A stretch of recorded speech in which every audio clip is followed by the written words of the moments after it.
All right, we're right at 7:30. I'll let everyone else in as we run through. If anyone else joins, let me pull open. Where are we? Get us kicked off so we can use the least amount of Connor's time as possible, and then we'll dive into the meeting minutes and stuff. So, hello everybody. This is the Finance Committee meeting for March 15th, 2023. This is being recorded and televised on ECAT. In keeping with an act relative to extending certain COVID-19 measures adopted during the state of emergency, this meeting is conducted remotely over Zoom. Attendance by board commission members will be remote, and remote attendance shall count towards quorum. The meeting will be broadcast live and recorded on ECAT. I am going to go through a roll call vote to open the meeting. If you all just say present, that'll show us for quorum. And I'm just going to go down. I've lost my panelist list. I'm just going to go down the list of how you currently appear, and then I will actually have you alphabetical afterwards. So, DiNardo. DiNardo is present. Olson. Olson present. DiNapoli. DiNapoli present. Diaz. Diaz present. Vamosi. Vamosi is present. I apologize. I'm having a few tech issues, so if I disappear back and forth, I'm just trying to resolve them. That is totally fine. And Helen is present. Thank you all. All right. So with that, so the first item on our agenda tonight is the Q&A with our wonderful town administrator, Connor. I think everyone had a chance to watch the budget presentation. I assumed, Connor, if you want to do a quick preamble, you can. I think for the vast majority of people that have had the time to watch it, we probably have a variety of questions. I'm not exactly sure how to containerize them, so to speak. So I was thinking about just going around the room. But Connor, if there's anything you want to share to start off, feel free, and then I'll do some call on people for existing questions, and if there's any sub questions or associated questions, people can raise their hands as needed. No, thank you, Patrick. At the risk of being characteristically long-winded, which would defeat the point of approaching this new way, I will instead just wait for questions, and hopefully we could have a good discussion. Perfect. All right, then I'll start off. I'll break the ice here. It's about what we spoke about via email the other day when I was asking for some additional clarification on the state aid aspect. So as I understand it, and I think this is valuable for the people at home that are potentially watching, Easton, we are in that position of being a minimum aid community. We've talked about this multiple times. We're receiving the $30 per child in the school system. The Chapter 70 school aid, $586 million increase that's coming out in this current budget that was just released on March 1st, that does not change that calculation for us. We are still going to be at $30. And as you were clarifying for me, we were at 60 in the last budget cycle, and this is actually a reduction back to the previous level that we were at as a minimum aid community. Did I characterize that right? You did. So we've been, yes. Do you want me to jump in on that, or? I'll have you jump in on that. The question I have about it is that because the initial budget was, I believe the initial budget was estimated based on that $60 existing scenario, does that change the current calculation of what the 1.5 million deficit is based on what it was that we saw during the select board meeting? It does. So that's a good question. As folks here are probably tuned into, we are a minimum aid district. That means Easton Public Schools is one of 119 schools in Massachusetts that, regardless of the kind of headline figure you see of Chapter 70 education funding on a statewide level going up, which in Governor Healy's budget proposal, it is proposed at an enormous 10+% increase, which is wonderful for those districts benefiting from that. If you are a minimum aid district, you do not receive that headline figure. You receive the minimum allowed by law, which is $30 of new revenue per student. So on the statewide level, what that means is that, again, we have this kind of headline, more than $500 million increase to Chapter 70, so $586 million increase to state education spending for K-12 public schools. Only 7.7 million out of that 586 million is going to minimum aid districts in aggregate. So 7.7 million out of 586 million is being spread among 119 schools, including Easton. And so we will receive an increase of $100,000 to our Chapter 70 line. $100,000 is less than 0.25% of what it costs to run the Easton Public Schools. Their current budget is $45 million. So we certainly don't begrudge the huge increase in state spending for roughly 2/3 of public schools in Massachusetts. That's wonderful. But our perspective, Superintendent Cabral's perspective, and the MMA's perspective is that they're, especially with the state bringing in such enormous amounts of new revenue year over year, looking at 10 to 20% revenue growth annually for multiple years straight. So much revenue coming in that they've had to give some back, that they could afford to increase minimum aid to what the MMA has asked for years, to move that $30 per pupil line to closer to $100 per pupil. So really what that means, when we get $30 per student of new revenue, that means we get a sub 1% increase in this revenue category, which is inadequate under almost all inflationary circumstances. It is particularly so in the current environment. Even if we move to $100 per pupil, that would be closer to a 3.5% increase, which is still quite a bit below inflation, but we would be very appreciative of it. So that's what MMA is pushing. Our delegation is working with us on that. But to circle back to where your question ended here, Patrick, last year, the outgoing Governor Baker's budget started with $30 per student minimum aid and unrestricted government aid at 2.7%. And the House and Senate successfully rallied and doubled both of those. And so what we ended up with was a minimum aid of $60 per student last year. In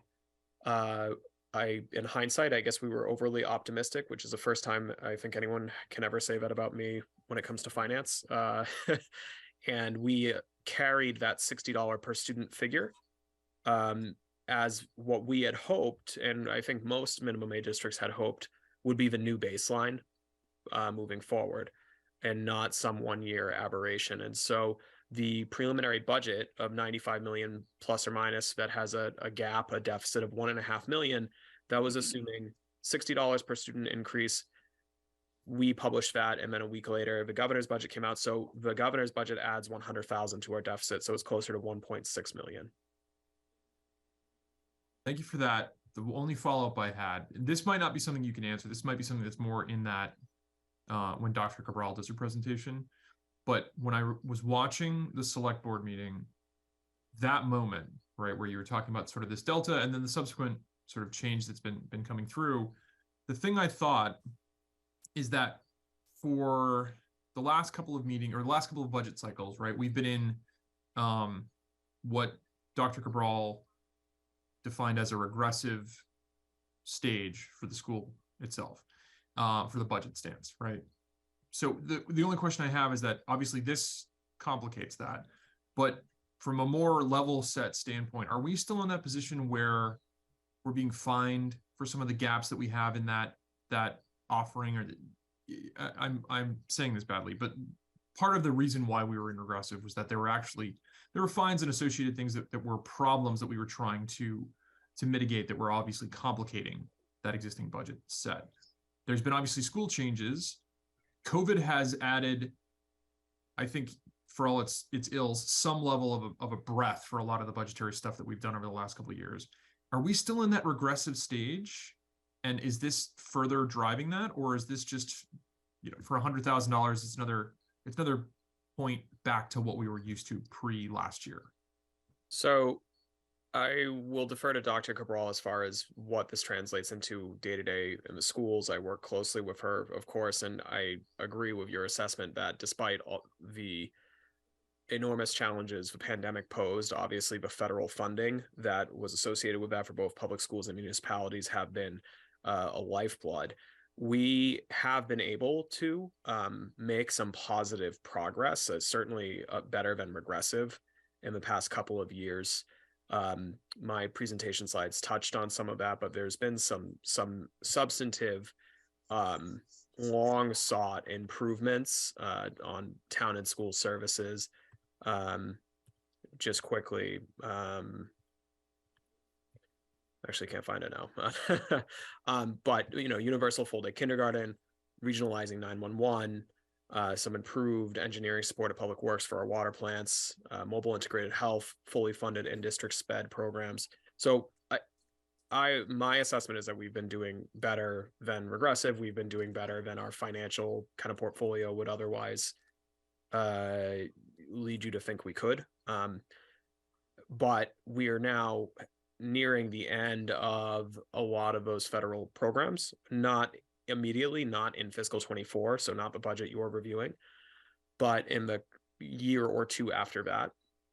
So in my budget message, I noted, and we've started talking about this at budget subcommittee, that we're now going to be starting a 3 to 5 year transition from the kind of COVID finance era, so to speak, where there were significant federal monies available for any number of things touching a variety of our operations and capital expenditures.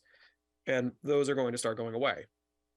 And while certain areas of the economy that touch our budget have recovered and done well, so local receipts is always a bright spot for our budget. That's growing 5, 6, 7%, but it's just proportionally so small compared to state aid or property taxation that it's almost imperceptible, right? So if you have your smallest revenue category, meals taxes are doing great because people are spending tons of money at restaurants, not just because everything costs more, but because people are spending more, even controlling for inflation. Excise taxes are doing well because people are still buying vehicles and the cost of vehicles is higher. Those things are doing very strong. Building permits, that type of thing. But those are much smaller than Chapter 70 state aid and unrestricted government aid. And so when state aid is continuously funded at 1%, it just really, really hamstrings our ability to ever meaningfully get ahead or stay ahead, and it puts a lot of our energy on rearranging pieces and working things in the margin just to try to keep things at a level service. So that's what I think this year will be. Anything really above 3% budgets is going to be hard to fund, and 3% budgets in the current environment are quite difficult to net. We're going to, at the end of the day, have to balance the budget, but this feels a lot more like pre-COVID, right? Where everyone was focusing on structural revenue deficit. If I'm being entirely honest, that never went away. Priorities just shifted, right? I mean, when the sky is falling, in going into the summer of 2020, we cut more than 20 jobs, right? So we've been able to incrementally make improvements, not only because there's been, some smart grant management, not only because we've done a good job building reserves, but because we were working from a significantly depressed baseline, right? I haven't gone back and looked. I will before town meeting, but on the town side, at least, I'm fairly certain our full-time equivalence is still below where it was in 2019. So we've added a couple positions here, a couple positions there, but we're still running very, very lean. And coming out of this grant window where most of these expire at the end of calendar year 24, so during fiscal 25, meaning fiscal 26 will be the first year with effectively none of these things on the table. It's our hope that as the state's revenue has done the opposite of ours, right? Despite huge increases in certain spending categories, Prop 2.5 is Prop 2.5, right? There's no inflation factor on that. State aid obviously is not keeping pace with inflation or their increases. So the state's revenue has grown by 10 billion from 30 to 40 billion in a few years. And we hope we can have more revenue sharing there to take some pressure off. But if not, it's back to, it's going to feel very Groundhog Day, talking about structural revenue deficits. And it's very frustrating. It's very frustrating for us. And I'm sure it's exhausting and frustrating for the public and people who pay attention or look at their own tax bills and say, every time I open Bloomberg or any kind of finance related news, it's just talking about government collections just drowning in Scrooge McDuck level money in the United States right now. And yet my taxes go up here and they're saying that they don't have enough money. What is going on here? And it's because the finances of the municipal level are just not the same. Prop 2.5 is the same no matter what GDP growth is, unemployment is, and state aid, the net state aid we're looking at is about a 1% increase right now. Thank you very much. I appreciate it. Thanks for characterizing that way. That's it for me for now. I'll let somebody else go. Is there anyone else that has some questions they want to dive into? Patrick, could I just build off of your point and Connor's point? Is there still an opportunity for advocacy with the state aid at that point? Or is that moment already past, Connor? It's a great question, and there is. So the state budget process is iterative. It starts with the governor filing a budget in January, or between January and March, which is where we are now. And then there's a House and a Senate budget. And then depending on the differences there, they get reconciled, finalized, adopted, and sent to the governor. And so last year, and our hope is we see this again this year, and we're in contact with our delegation with Senator Timilty and with Representative Doherty and Representative Cassidy, that last year, a very similar dynamic. The governor's budget was $30 per student. Unrestricted aid was 2.5% or 2.7. And the House and then Senate in concurrence, they both doubled those figures. And that was what was finally adopted. And that had a net positive to the effect of, 150 or 200,000 for Easton, which in the scheme of, a budget nearing 100 million, does not change the fate of our finances forever, but it certainly helps, and it sets a new baseline and helps us every year thereafter. So we are advocating and encourage you to as well. And when they're listening, we're speaking with both Senator Timilty and Rep Doherty regularly, and we are going to try and be optimistic that the House and Senate can support municipalities like they did last year. Thank you. Robert, I see your hand up. Sure. Connor, good job in your characteristics of how these finances are affecting us going forward. The problem here is that they're affecting the state the same way. The thing is that I think for municipalities like ourselves, it hit us first, but the cash that the state has isn't going to last long because they're on a deadline to spend that as well. And there are several crises, as everybody knows, that is happening statewide. Housing being one, mental health being the other. There are a few others, but here's the thing. What are we, I hate to digress because my apologies. I didn't see the video. I didn't get a chance to read all of the documentation. So I'm going to ask you probably will seem like some very simplistic questions. We did receive ARPA funds from the county. That's right. How much did we get? And I'm sorry, it's probably in the handout, but I didn't. It's not. I mean, you'll see a tiny reference to it on the revenue and expense sheet, but that just shows what we're planning on using this year. So it's not the whole picture. So what Easton's total ARPA capability is, so to speak, is 7 million during the performance period. Okay. 1/3 of that is direct to us through the State Department of Revenue. The other 2/3 of it is held by the county, Bristol County, as fund administrator. So it's not in our bank, so to speak. We need to apply for and receive it. And what is their criteria for Bristol County for us applying for it? Is there some going towards education, some going toward capital? I don't know. So there is. Those are good questions, and I can connect up back with everyone on this as well. We have this kind of ARPA was so large of a grant relative to what we would typically receive that we have. ARPA touches the budget in that revenue replacement is what's called a programmatically eligible use. And so we have used some of our DOR direct funds, if that makes sense. So we got about 2 million and change straight to the town. And we, back in 2021, when it was signed, said, okay, we have four years to use this, and that's going to happen fast, right? And here we are halfway through. We're going to basically earmark the majority of that local 2.6 million receipt to spread out in increments as revenue replacement in our operating budget. But we're not going to seek the larger chunk from the county for that purpose.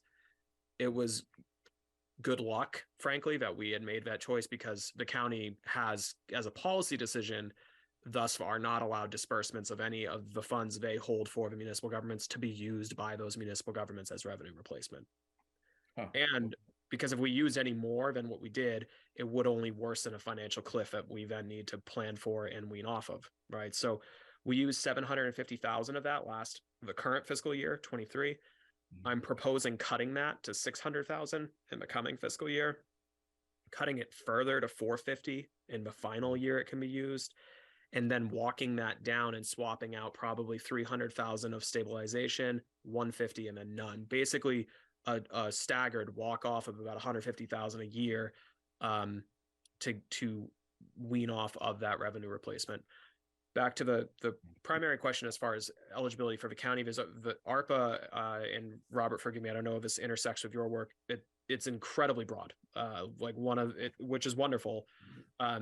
But so we have used it for a variety of different programs. So what we have applied for and received funds from the county for, one of, I think, the things we're proudest of is direct financial assistance. So we do not typically act as a grant administrator, because we're just not big enough. We don't have grant writers, let alone grant fund managers on staff. But we looked around at the existing kind of statutory relief programs we have. So we have a tax aid committee in Easton where usually people can distribute funds that are donated above and beyond what people want to pay on their property taxes to folks in need to provide assistance on their taxes.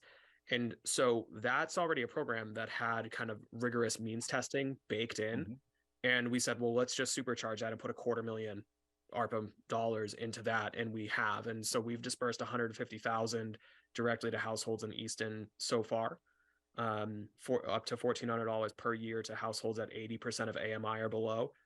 Which is, if you work in the space, a lot of the kind of statutory programs afforded to people, you have to be close to federal poverty level, which is, if you're close to federal there's almost no one who is close to federal poverty level and lives in Easton, right? Because you're just priced out. Okay. There are plenty of people above those standards who are still struggling to get by because the cost of living is outrageously high in the Northeast of the United States, and they fall through the cracks and there's no programs for them. So we've used ARPA money for that. The Veterans Agent and Deputy Director of Health and Community Services has launched a comparable program for veterans called SERVES, which is providing financial support to every resident veteran in Easton.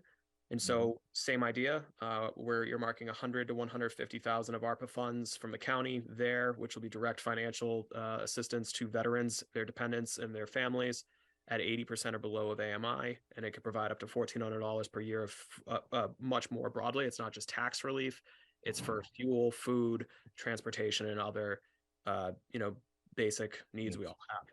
So we've done that. We feel pretty good about that. We've used it to seed a couple of positions in health and community services, including a grant navigator position. Tracy, who's wonderful.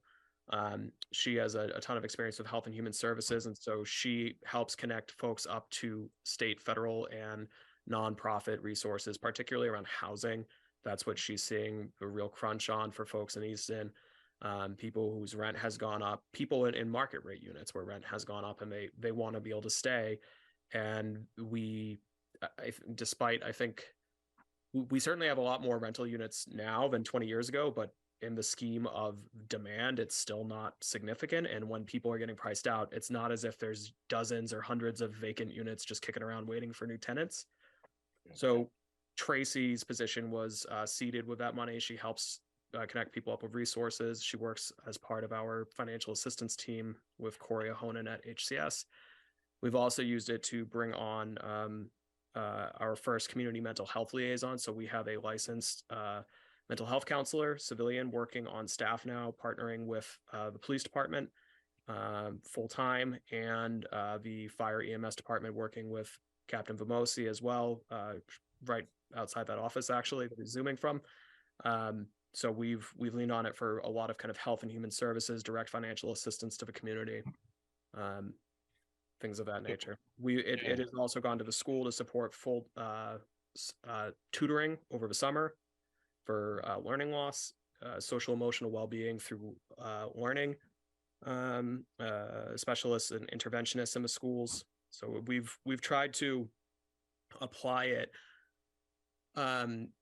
in the spirit of the federal legislation, which is to help folks who were most harmed and left behind by the pandemic. Most vulnerable. Yep, I get it.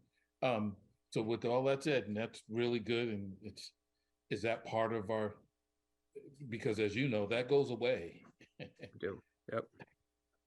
Is that part of our deficit looking at, or is it, I mean, when that goes away, does our deficit, this is what I'm getting to is, and I don't know if I'm wording it correctly. Once these funds go away, our deficit forecast looks like what?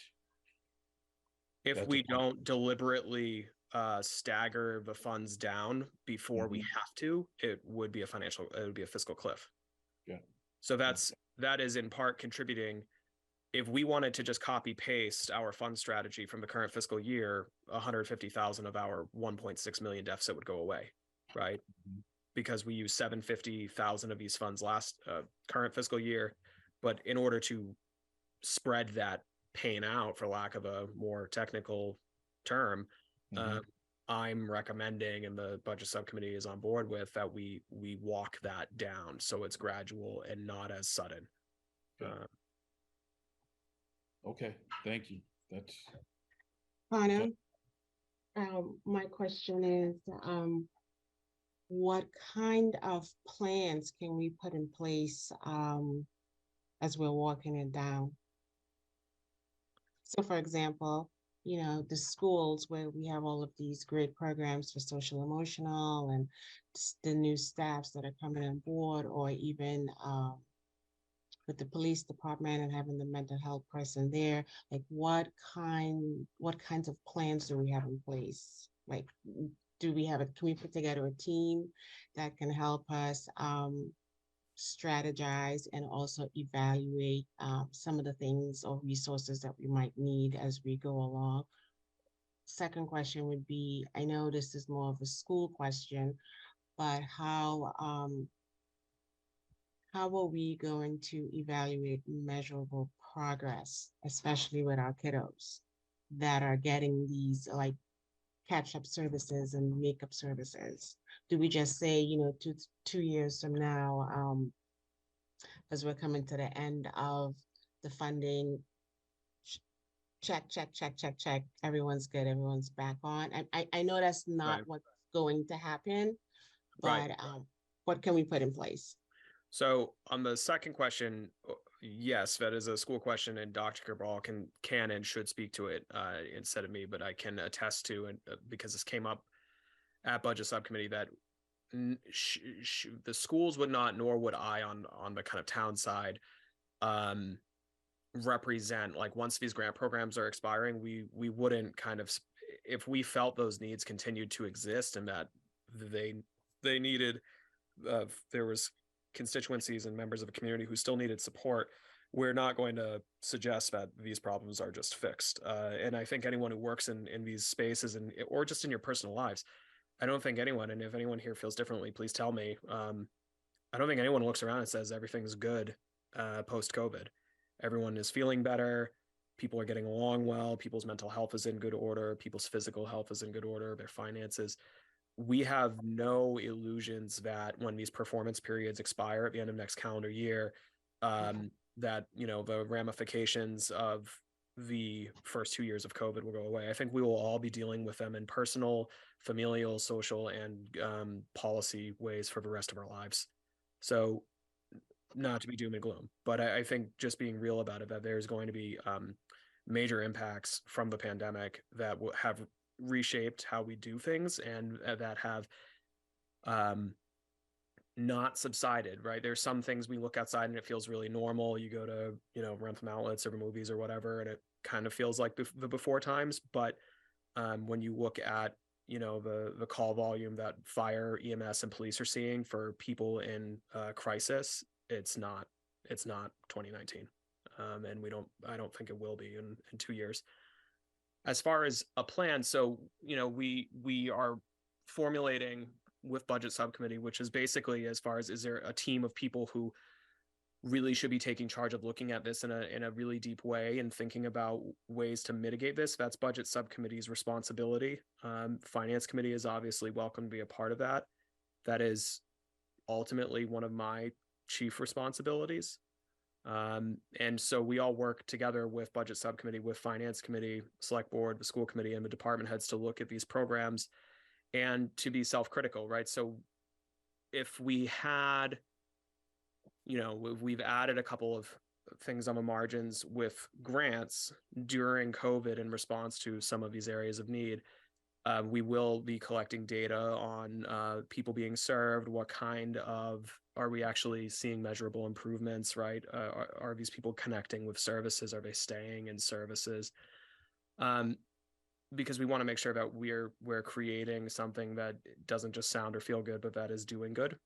So we would be looking at that continuously as part of our annual assessment through performance evaluations and that type of thing, which is built into our process with our departments already.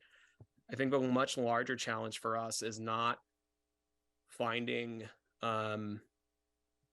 determining that we have something that's not necessarily providing enough value to an area of need. It's that more often than not, we don't have the resources to provide to areas we know need them, if that makes sense. And so we'll do our best as we try every year to get creative with grants and with financial efficiencies, with departmental reorganizations, regionalizing services to continue to stretch as much as we can out of the revenue we have. But I don't see some kind of silver bullet that just takes us from the kind of posture we're in now, where our budget discussions are dominated by the inverse of kind of using our creativity to think about what the best possible services we could deliver. I think we do a very good job overall, but we're just, as a minimum aid community that hasn't had an operating override since 2006, that's not where our footing is. Thank you. Thank you. Anyone else? I just Right. get chime in real quickly that on the call the other day, we learned a lot of this stuff and it's fantastic. So I was thrilled to see Connor the note out to the State House the other day. I thought that was splendid. I wish I could write half as well. Appreciate that. Thank you. Let the record show that wasn't a question, just FYI. Brian. It was sucking up. It's like a question. I will make up for that with my 14 questions broken into 6 parts each. So here's the night. Here we go. Here we go. Connor, thank you for the detail. Appreciate everything that you do on behalf of the community. You're allowed to speak for as long as you want to, just FYI. So don't feel the need to cut it short. The budget you presented, preliminary budget you presented, is that inclusive of everyone's wish list, all the department's wish list of items, or is that already bare bones, minimum to keep the town afloat type budgeting? That's a good question. It is no wish lists.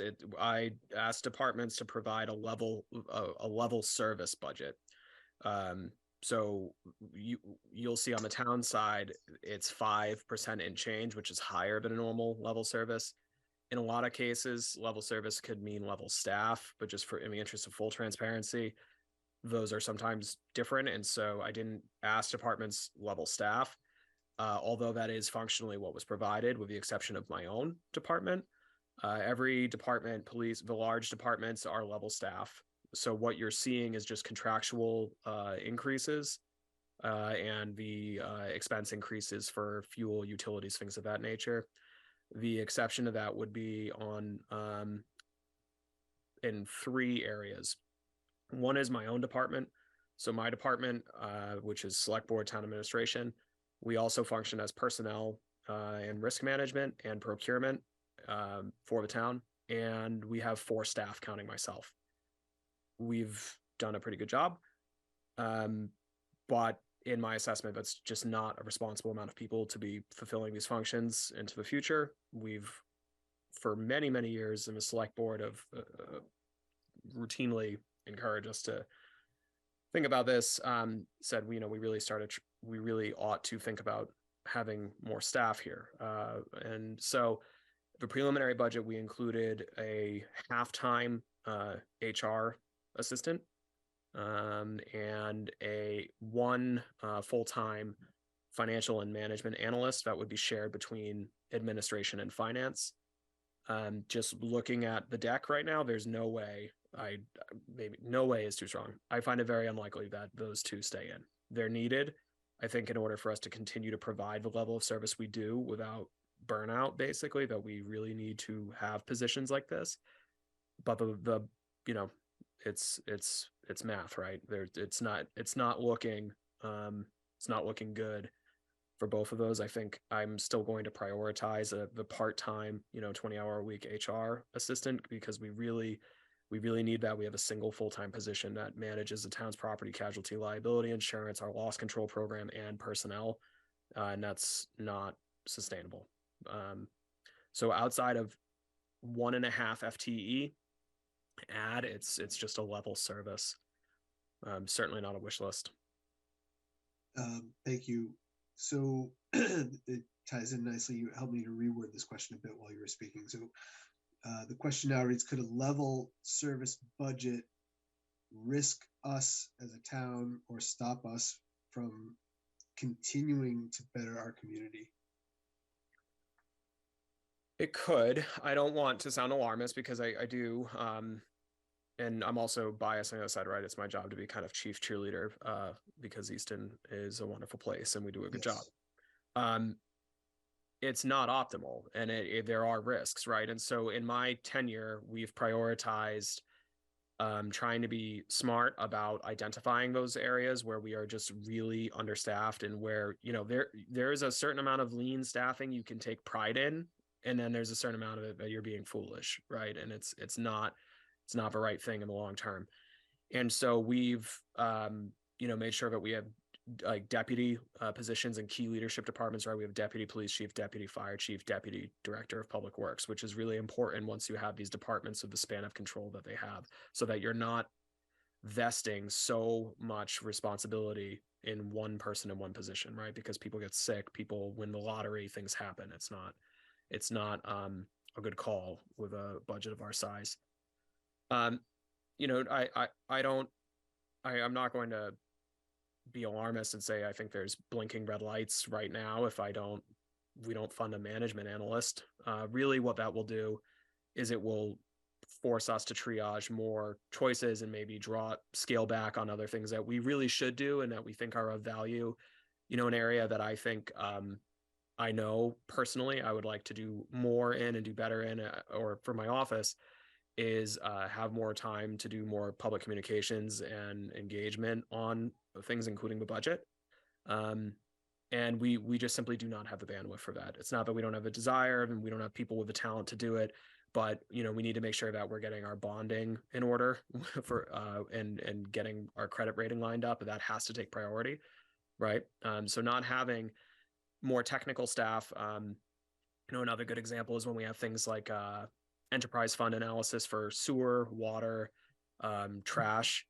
We don't have a lot of these departments are very, very, very small. So Wendy is the finance director, but she's also the town accountant. And then there's 2 clerical union positions who support that department, and that's it. So when you have larger or more complex financial analysis things that come through, that perhaps an analyst position could run forecasts on, a lot of times that ends up being bottlenecked with the finance director, who also has to be in a kind of executive and strategic position and running an accounting department. So it's not optimal for the long term. But no, I don't. Using just that as an example, I don't think it's necessarily exposing us to unacceptable levels of risk. But I do think that there's an increasing level of burnout. I think the level of expectation of work delivery kind of only grows over time. I'm sure that's the case in most of your organizations. As time goes on, the expectations grow and the staff doesn't necessarily. And there's only so many hours in a day. I know that there are other departments where things are much more quantitative. You could look at fire, police, public works. We know, we have long known we are understaffed across the board in those departments. We have made a kind of conscious policy choice to have really competitive pay. So I think we end up with a higher quality workforce here. We have a lot of really amazing people who do excellent work and can kind of punch above their weight, but it doesn't kind of come without a cost and that kind of risk of burnout. Then outside of the staffing, are you, or have the departments curtailed any, necessary public work initiatives or anything like that? No, we're not in a position. We haven't. Again, we're in a tough spot, but it's not. March through June of 2020, where we haven't issued a hiring freeze or a spending freeze or a training freeze or things like once you and we did do that at that time. When you get there, if that's a temporary stopgap, that's one thing. When those things persist, then you really start having major issues, right? You certainly don't want to be under training staff. There are some areas where that is manifesting and continues to manifest. A good example would be pavement management, which is much more exciting than it sounds. So we do not spend the amount of money annually that we should be, that we know we ought to be doing on our roads. DPW has a really refined engineering-based road surface rating program that basically adds up can tell you down to a penny how much we ought to be spending per year in order to maintain, improve, or degrade the quality of our roads. And we are underspending that. That's another program that's primarily funded by the state. It's another state funding program that's been level funded since 2012. And we were, for a period of time, supplementing that with local borrowing when interest was close to nothing. But that was a stopgap. And so we stopped doing that a few years back because we couldn't just keep adding at that, what was at that time, $500,000 borrowing every single year for so there are areas where we've already kind of scaled back, and you are seeing those impacts. We're good at obfuscating it, right? We get these really big projects through grants, like the Depot Street project. The town didn't pay for that. That's state and federal dollars. We paid for the design. We did the work for positioning for it. But so depending on what road you live on, if you're driving only on main roads, you might say, oh, their road management's going great. But if you're on a smaller road, you probably are like, oh, they're not spending any money on roads, right? So we've been able to do a lot of really, really large capital programming, sewer projects, the Blanche Ames School, Depot Street, the water plants, because those are not directly tied to our general fund. Fair. So we try and find as many ways as we can to do big things and keep the town moving forward. And most of the time, the way we can do that is it has to be through a program that's not tied to our general fund financing, or it requires a debt exclusion override. Sure. And thank you for that detail. I think it's important for the community to know that, while we do pay a lot in taxes, we're still kind of pulling the string here from two different directions with a lot of fraying going on in the middle. Last one for me, Moreau Hall Center School. Those are one-time potential cash flows incoming. Any movement on realizing that one-time cash? So we are working on the disposition of both.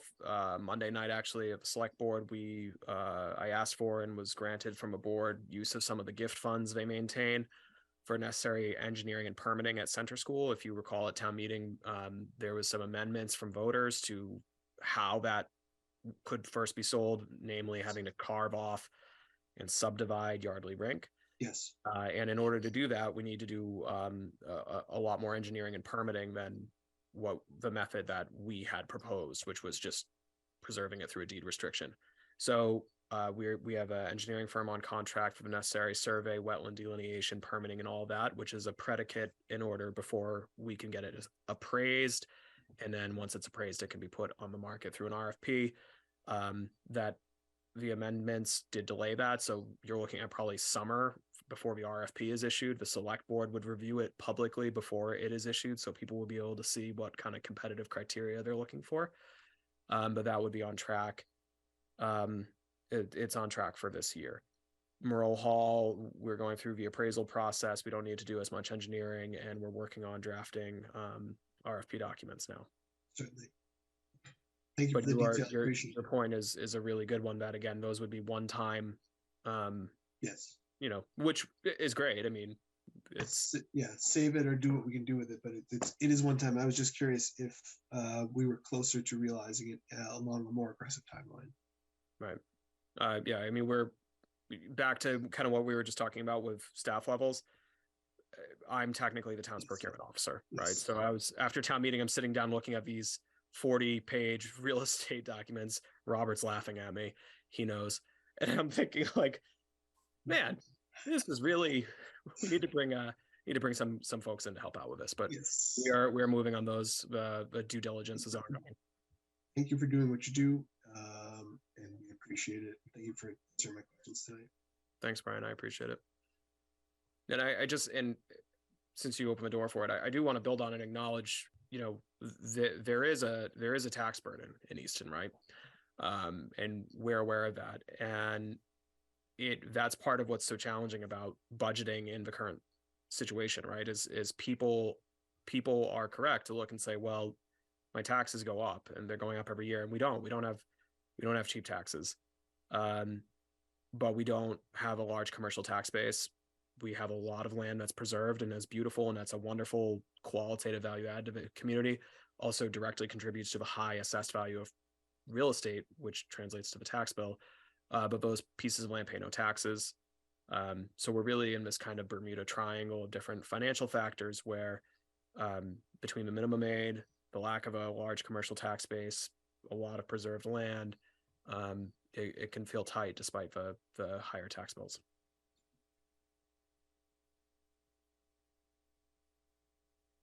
Thank you. Good, Patrick. Thank you. Anyone else for Connor while we have him? Connor, I think you mentioned in your presentation to the select board that we watched that you felt the health insurance rates were coming out imminently. Have they arrived, and were there any surprises? They have, and there are no surprises insofar as we were not optimistic. They range between 5 and 10%, depending on the plan, which is not great.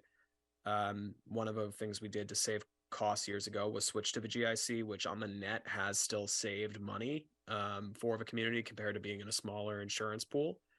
But the rates, you know, they're meaningful. We carried, I think, something between 6 and 8%. So we're running the analysis now based on the actual member enrollments of town, school, and retirees to see what that impact is on our bottom line.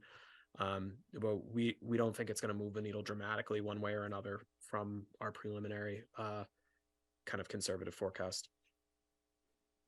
Thank you. Thank you. I have one more if no one else has anything. I can ask a question real quick if that's okay. Yeah, so I guess the question I have is pretty short and hopefully an easy answer. We mentioned revenue deficits, and I know in your presentation we mentioned solar credits. Yes. I know we have set up a lot of our municipal building projects to accommodate future solar credits and allowing that to happen. How is that determined? How many we can have, and what can we anticipate for solar credits? Also, just a quick comment. I just want to say thank you for the presentation, everything you put together there. I know I've been on the committee a little bit for a little while now, but it's been really good to see the goals that we set 5, 6, 7 years ago being met in terms of free cash and emergency funding. So I know that's not an easy thing to do. I remember those much rougher meetings, much longer meetings back in the day. So to see those graphs and charts still moving in the right direction, still seeing Easton make growth despite revenue difficulties is something I want to highlight as a very good thing, in spite of the quote unquote doom and gloom. Right. There's a lot in the still a lot of good in that presentation, and it's much appreciated. I appreciate that, and I agree. You know, we've done a lot of really good work together, and despite those challenges, you know, it's your kind of this committee's job to really look at those challenges and the rain cloud things. But we've made a lot of progress. There's been a lot of good growth in Easton. There's been housing diversification, educational access improvements.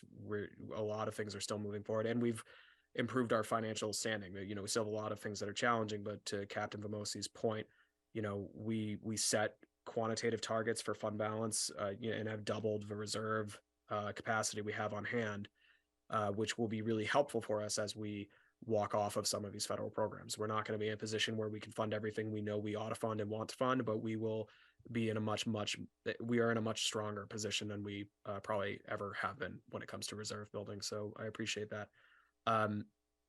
So solar is another area we've worked really hard on, and I'm pretty excited about. So we were working with a consultant to analyze our Schedule Z, which is basically a schedule of all the net metering credits we generate. So we generate net metering credits from solar a few different ways in Easton. One is one that's more obvious to people is when we put roof mounted solar on buildings we own or on landfills we own. And basically that's a lease agreement where the electricity is fed back into the grid. We get a credit from National Grid that can then be applied to our municipal energy bills. So we generate I don't know the exact number, I can get it, but it's multiple $100,000 per year in net metering credits through the landfill solar, and I think it's the high school and middle school. And so as we started heading into not only this kind of period of time budgetarily, but looking at the shift in federal and state legislation, there was some really significant legislation on the federal level, the Inflation Reduction Act, but a lot of it was climate related, as well as on the Massachusetts on the state level, as it pertains to EVs, electrification, decarbonization, that I wanted to make it a priority, and the select board adopted it to kind of refocus again on solar, because years ago we hit, or we were close to, what's called the net metering cap. There's so much net metering credits you can create and generate and put into the grid and then earn back. And so we're working with an energy consultant to look at our accounts, itemize how many credits are we actually earning per year, how can we allocate those out over our energy accounts as our multi-year fixed rates expire, and we get hit with the same things folks see outside of, not here because of a community choice program, but allocate those out to soften energy spikes. And also, do we have more capacity? And so the preliminary work that we've done this year is indicating we do have additional capacity. And so we're in preliminary talks now with the schools to explore roof-mounted solar at Blanche Ames. So there's an article on the draft town meeting warrant, which is available now. You'll see it's very bare bones because it's the first draft, but we are exploring the prospect of a 30-year lease for roof-mounted solar there to generate additional solar, which is not only good from a decarbonization aspect, but could help reduce energy costs for us moving forward. Thank you very much. Appreciate it. All right, my question, so echoing everyone else's comments about excellent presentation. Thank you so much for all the time, obviously, you put into this, and the time of the staff that's put into this, and also your time coming here tonight. I wanted to call out one thing that this is a question specifically, kind of, maybe, but it's essentially a way to sort of like help define exactly how this is going to work for people that are potentially watching, which is the thing that I pulled out of the budget conversation is the SEMREC piece, which you mentioned earlier, but essentially there's a 5-year process. State pays for 3, and then there's a drawdown for 4 and 5. And I want to make sure I understood this correctly, but effectively the cost that we used to pay pre-SEMREC, even though we're now going to be taking on a shared cost, I think $600,000 was the number that I vaguely remember. That would be the max. Yeah, that's the max. Okay, actually, that's a good point to go into. But if it's 600K is the max, that's still less than what we were paying independently pre-SEMREC, correct? That's correct. So when we had our own local dispatch, which had vastly inferior technology, did not have 911 from cell phones, that type of thing, we were paying roughly $750,000 per year with soft costs to operate that local PSAP, and that was in 2019 dollars. Right now, we pay $300,000 a year for SEMREC for significantly improved service and technology. And that is itself a payment basically into the stabilization fund of that regional government, because the state is funding the operational cost of Easton the first 3 years. That's how the state is trying to incentivize folks to regionalize, because all the reasons we talk about every year with the kind of massive economic challenges of running a municipality under the way it's structured in Massachusetts, regionalizing where you can make sense. So yeah, that's one of the items in the preliminary budget for fiscal 24. Our assessment for SEMREC in 24 is 300. It's not 375. But again, on the inversion, so this is an expense we know is going to increase. We, at least for the preliminary budget, said, well, let's put 75 more in there. So you're going up 75 a year rather than 150. Whether or not we maintain that, given how tight things will be, remains to be seen. But what it would functionally do is 300, 450, 600. That also assumes no one else joins the REC, which is not what our priority is. So now that we have built it out and mostly stabilized, we have some technology things we're working on. Everyone's buying radios and all that stuff. When we built SEMREC, we finished and kind of operationalized a portion of the dispatch center. I don't know if anyone here has been there. If not, we should get a tour for you because it's really incredible. But there's basically twice as much space available that's mothballed and ready to kind of plop more desks in and build out more communities. So we are working at the board of directors level and with Director Verdone to explore and find good partners, so to speak, to bring in additional communities. Because we could grow quite a bit. And in doing that, if provided we do it responsibly, which is obviously the goal, we should be able to achieve some additional economies of scale to help soften those assessments. So Easton's a couple years out from that full number, but even if we're in fiscal 26 and paying 600, that is still 150,000 less without accounting for inflation than we were paying in 19. Excellent. Yeah, I appreciate. I saw it. I didn't know whether or not there's obviously been questions about it, so I want to make sure you had another opportunity to just call that out from a saving standpoint. I think it's definitely a feather in the cap for how this was managed. And I completely forgot that you mentioned that there is still space there. So obviously that's an accelerator. Keeping our eye on the future there. And one other area, I said 3 and I got off track earlier, that I want to touch on is cybersecurity. So actually, Brian, I really should have brought this up when talking about risk. On the town side, our IT department is 1 full-time equivalent who works basically constantly and does a great job. We are working with a variety of Microsoft partners doing a network security assessment, and we have sought 121,000 and received 50,000 plus in grants for various capital improvements to make sure that we are keeping our network secure. But that's an area that is becoming more complex and riskier by the day, not just in municipal government, but across sectors. And so we have also, again, we said level service budget, but in my mind, the level of service needed to stay safe in that space is growing. So we are adding significantly more to the consulting lines in that department, building capacity for just-in-time HR support when certain hardware systems may go down, and having that capacity in there so that as part of these ongoing assessments, if there's any software or hardware systems identified that we can't wait a town meeting cycle for funding, that there's more capacity in that IT budget. So that's an area, Brian, that we're paying a lot of very close attention to. And it's not just us. Moody's now is looking at the cybersecurity practices of municipalities. Our property casualty and liability insurers, of course, are. And so we've been tightening up a lot of our protocols, and we'll be continuing to do so to make sure that not only are we reducing the kind of risk in fact, but making sure that our profile remains such that insurers still carry the cybersecurity insurance for us, which they do for ransomware, things like that. And that, we remain in the good graces of rating agencies because interest is not as cheap as it used to be, and maintaining our bond rating, which we just did again last month, is important.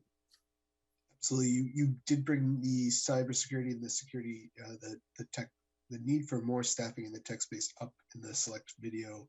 And I appreciate the additional color here. It certainly harkens back to the question, are we leaving things out because we need to leave things out because the state is not producing the revenue streams that we need? And it sounds like there's a mixture between yes and no. And there's still going to be some things that have to come out and get back to balance. Correct. Yeah. I mean, we are not, if I was unclear, I apologize. We are not funding every need we know we have. No, the question I asked wasn't particularly clear either, right? What I was trying to get to was the budget that was presented. Is that everybody's hopes and dreams, or is it more a realistic, let's just keep plugging forward and not spend too much? It's let's keep the lights on. That's what we're targeting right now. That's what I'm trying to get to. So thank you for that. I realized I had one more. I lied. I saw one of the things in that same conversation that the PFAS treatment is online this summer. I just wanted to call that out, make sure that that's something that's correct. I haven't seen it anywhere else, so I'm not very connected to that. I think again, an area where I wish I could do more and do better. We have a whole lot of really good construction going on, and I drive by it on my way in the office. I'm like, man, really should spend more time highlighting this, and then 500 things are blowing up and we don't. But we will do ribbon cuttings and some tours of those facilities. So we're expecting the PFAS plants to come in on time this summer, which will be great. Excellent. I just want to call it out. I want to make sure that another opportunity to help disseminate the information. That's it for me. Is there anyone else have any other questions while we still have Connor? I see none. Connor, I appreciate your time tonight. We will let you go. We only have a few other items to cover, so I'll get these guys out of here. But overall, thank you again for all the attention, for all the preparation, for coming to us after we also did our homework and watched the presentation. I think this was a good way to go one layer deeper. Yeah. So also kudos to Mr. DiNardo for coming up with this idea. Yeah. I just actually, could I, on a personal level, just thank you for that, Brian, but also to the committee for your willingness to go about it that way. Because I think, Brian, your perspective was more kind of asking like, these are people with kids. And I know many of you, same boat. So the town recognizes that. I appreciate that a lot, and appreciate your working relationship we have and thinking that way. And I thought this was a great way to have the discussion. So we give you half hour back. Now we can do some more ribbon cutting. So work-life balance is an important thing for me. It truly is an important thing for me, and I think we've lost some traction here culturally on work-life balance. So I'm happy to continue pushing for better equality in that level. Appreciate it. Thank you all. Thanks, Connor. I'll let you go. All right, as Connor makes his way out, the only other things I have are, we do have 3 meeting minutes that are super old that we need to vote on. And I had them open and I've lost them now. To remind everyone, the benefit of meeting minutes is that you do not have to have attended said meeting to vote to include them in the records. It's more, if you have anything in these meeting minutes that you'd like to have an edit to, or an update or change on, something that does not reflect that after you've reviewed them, we can absolutely go into that. But otherwise, we can vote. I would accept a motion to vote for all 3 to be included. Mike, wait, don't even start. We still have to see if anybody wants to make an amendment. But we would take a motion to vote for all 3 to be included at once. And then the only other thing I have to talk about is upcoming meetings. So first and foremost, before Mike jumps the gun, does anyone have any changes or any updates or anything for those 3 meeting minutes? So I don't have any changes. Ha! I don't have any changes, but I do have a question. Yeah, hit me. Just because I don't know what the process is. The first one I clicked on was June of 2022. Correct. What happened? So nothing desperate happened. Just what happens is that Stacy is our dedicated resource. So she goes back through and types everything up and collates everything and associates everything. I think she sent everything to me back in December, because she had multiple meetings that she went through, and then she gives us a slate of them all at once, and then we just vote on them for inclusion. Okay. Yeah. Okay. I make a motion to accept all 3 minutes. Seconded to Petro. Wonderfully done. All right, I'm going to go down the list. Roll call again. Welcome to Kelly, who joined us when she was available. I appreciate it. DiNapoli. DiNapoli, yes. DiNardo. DiNardo is yes. Diaz. Diaz, yes. Petro. Yes. Jenkins, yes. Olson, yes. Ramosi. Ramosi is yes. Lamb. Lamb, yes. And I am a yes. All right, so those are submitted. All right, last thing before I let you guys go. Essentially, the only other thing in front of us is we do have a couple meetings coming up and we have to plan accordingly. So town meeting is on May 15th. I do not have final, I should have asked Connor, I completely forgot. I do not have a final date as to when we have to have our warrant articles submitted before. There's not a ton of them. I don't know if you guys have had a chance to actually look through them. Where did I put it? I think there's like 22. Yeah, there's 22 of them. For the most part, they seem pretty straightforward. A lot of them are placeholders, and a lot of them are their standard like capital budgets and whatnot. So my goal was, number one, we have already on the books the full budget presentation meeting, joint meeting with the select board on the 24th and the 26th of April. So everyone pen that in. We will need at least 6 of us, 6 of us, in order to have quorum. It will be at Frothingham Hall. So this one is in person. So we all go to Frothingham Hall. For those of you who have done this in person, which I don't even know who has anymore, but essentially we all go in, sit in the audience, and then they bring us up at a certain point. They typically give us a specific time to be there for that. They bring us up. We essentially do this, right? We roll call our way into being in session, and then we go through the entire budget process with them. It takes 2 nights because obviously there's so many departments. So that's the 24th and the 26th of April. Make sure you have those locked in. What time? Great question. Let me look. I feel like we're usually around 7. 6? Oh, Are we 6? Hold on. well, it may just be me. I just have 6 to 9 blocked off on my calendar. They usually start the select board meeting at 6, and then we jump in at like 6:30, 7 o'clock once they get through their articles. Okay.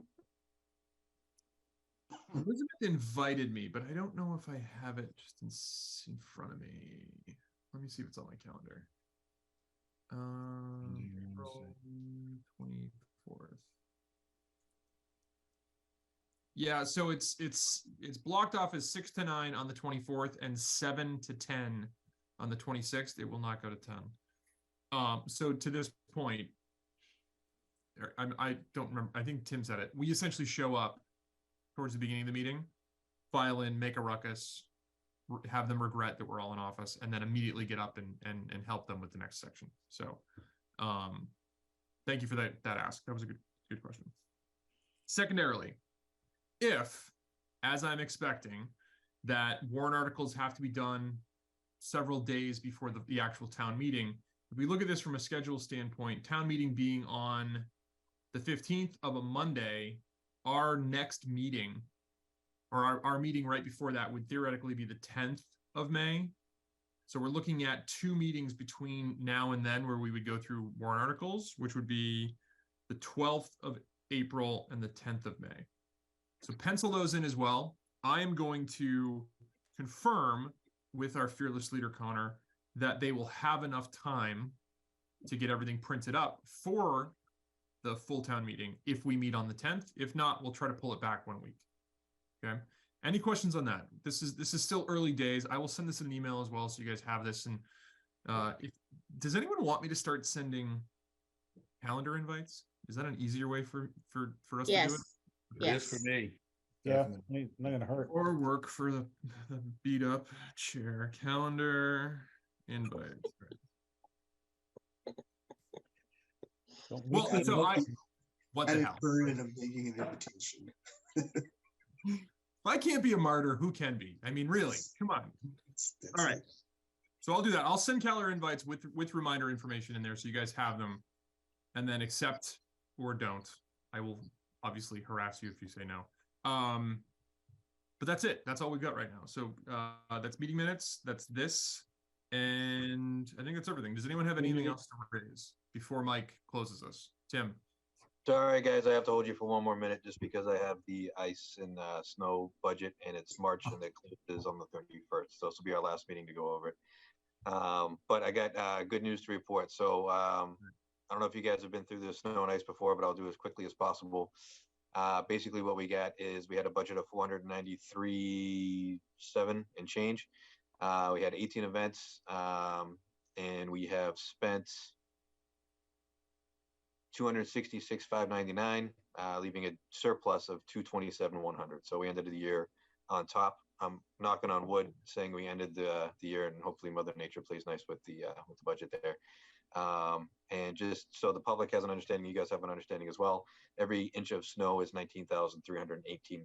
So to watch the weather reports a little differently when you have to watch that budget line.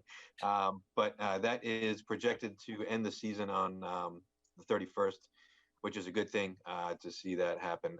And again, I think the DPW has done a great job out there so far. So I just wanted to give kudos to those folks out there working hard over the past 24, 48 hours, and previously during the other 17 events as well.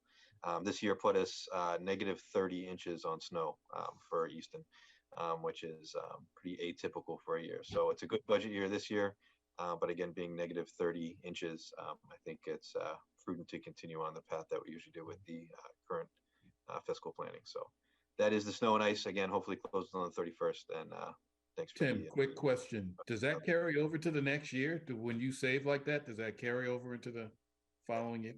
I mean, it goes back to the generals, and then gets pulled again. So the line item number will carry over, but as for the actual cash flow, would go back to free cash and then. General fund. Okay. Yeah, good question. I just wanted to give a quick update. Tim, Mike and I attended the budget subcommittee meeting. And God. but what? Mike was there? That's amazing. He's always there. He's missed the meeting yet. Just kidding. That's because Shireen doesn't let me forget. Shireen keeps me honest. But the biggest thing out of the meeting was that Connor had his presentation, but he also said, and he kept his word, as he mentioned, and we also got the memo that he was going to do some advocacy for some additional funding for us. And so we do have the memo that that he sent out to Senator and the representative on the town's behalf. And so that was the biggest highlight out of the budget subcommittee meeting. Excellent. That's what I was kissing Connor's ass for before.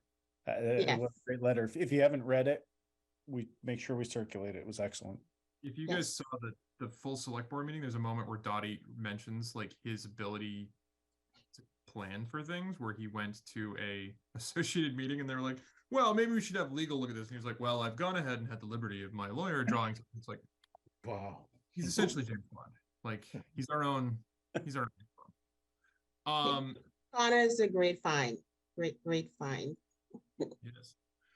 Now that you've mentioned it, I should probably do this as well. The update for the school planning is, I mean, essentially the update is you can physically see it, right?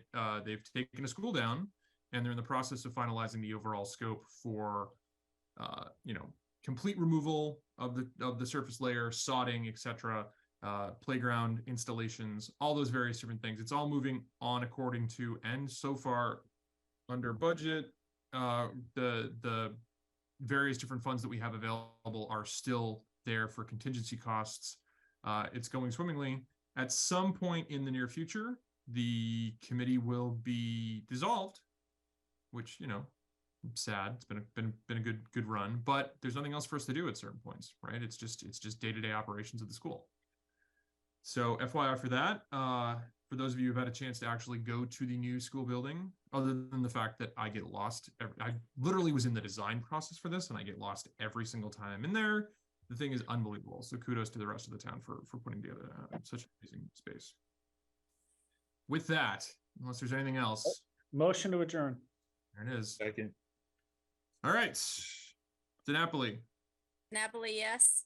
Bernardo, Leonardo, yes. Diaz, Diaz, yes. Petro, Petro, yes. Jenkins, Jenkins, yes.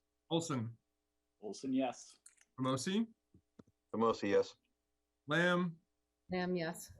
I am a yes. Good night, all. Thank you so much for attending. I will have some information out to you ASAP.